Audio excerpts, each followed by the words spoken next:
How's it going, guys? I just wanted to make a quick video real quick, just a follow-up video on GW here for some people.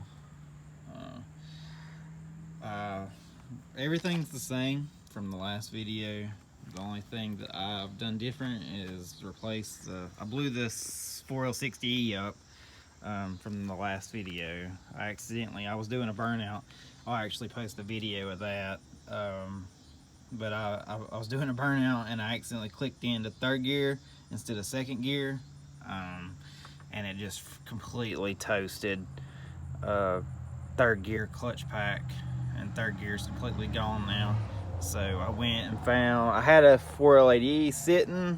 I found it on Facebook Marketplace like a couple years ago, and it's been sitting for a couple years. Literally, like, I found it, the guy had it like sitting outside underneath the tarp. And I traded a Jeep actually for it that needed some work. But anyways, unknown transmission. The torque converter my buddy Jared Hooper actually gave me the torque converter. It come out of a church bus, unknown church bus. But we put it all up in there, used the DTR Fab cross member, which is great, by the way. I freaking love that thing. Definitely recommend you get one of those if you're trying to do this swap. But got the transmission in there, tested it. I got it done at night. It was nighttime when I got it done. Went to test it. Pulled out of the garage. It had all forward gears. Didn't think to check reverse.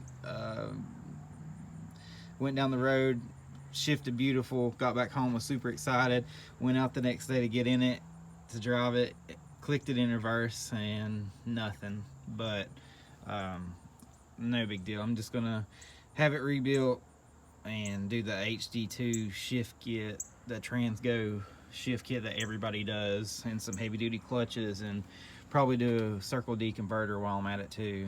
But who knows, I might try this stock converter just to see what happens, save a little bit of money, because it's really super easy.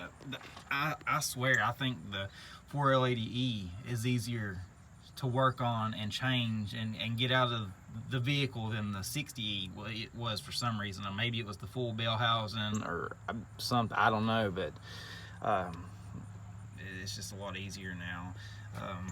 I didn't want to mess with the stock dipstick tube. I said screw that noise, and got this is a cheap Chinese billet trans dipstick for like 40 bucks off eBay, and then just zip tied it there to the coil bracket. It works mint. I've also got actually this is a low car dipstick, oil dipstick. I like it pretty good. I spent too much money on it, but you live and you learn. That's about it. We went to LS Fest. Did not make it. We actually took my wife's truck, that yellow one there. It's pretty stock. Just a Gen 453 with 243 heads and Elgin 1840p cam and Pack 12 19 springs and tick ported throttle body, and tuned by me, of course. And it's on the 85, but as is everything that we own, I believe. But yep, that's about it. If you guys want to know anything or have any questions, just let me know. Like I said, I'll post that video of me killing the transmission on here. Yeah, get ready for some more content with it though. I'm starting to get somewhere with it. Even with this transmission, the reverse not being there, it's still, like I said, I'm still going to drive it for a little while, because it puts so much work into it and time, and I'm going to get something back out of it. I'm not leaving empty-handed here, so I'll at least drive it to work a week, I don't know, a couple days, and do some burnouts, some maybe mess around a little bit with it, but you know, definitely gonna get it fixed and get it right. And like I said, we plan to do, get that 4L80E right. I'm gonna get the TCI Diablo gated shifter.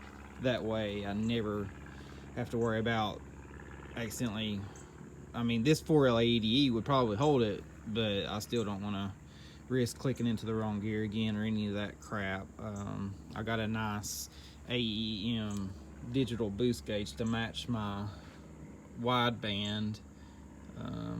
Gonna figure out where to mount it. I think I'm gonna put it on this column, just because I don't want to put gauges up and down that column, because it sort of gives it away. I mean, I don't know, not like it, I don't know. If you guys got any ideas, let me know. But that's about it. Like, subscribe, and share if you like it. I'm gonna try to get it on the dyno very soon, so keep your eyes open for that. That's it. Have a good one.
Our final car in the burnout competition tonight.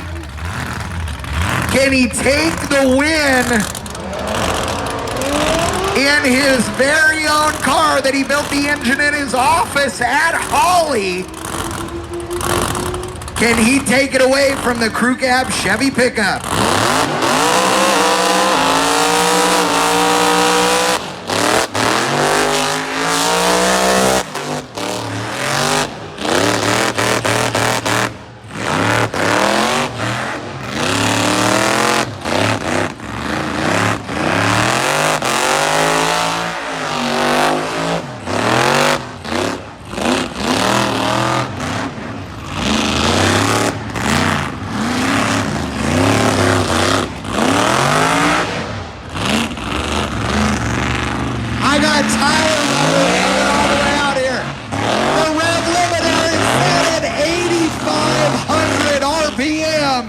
You heard it, that's on the limiter.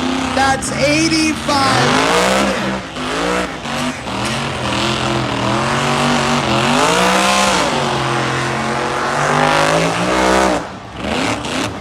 And he blew both rear tires. Woo! Woo! Yes, yes, yes, yes, yes. All right, how many of you still think the white Chevy truck has got the win? How many of you think the Fairmonster just owned them all?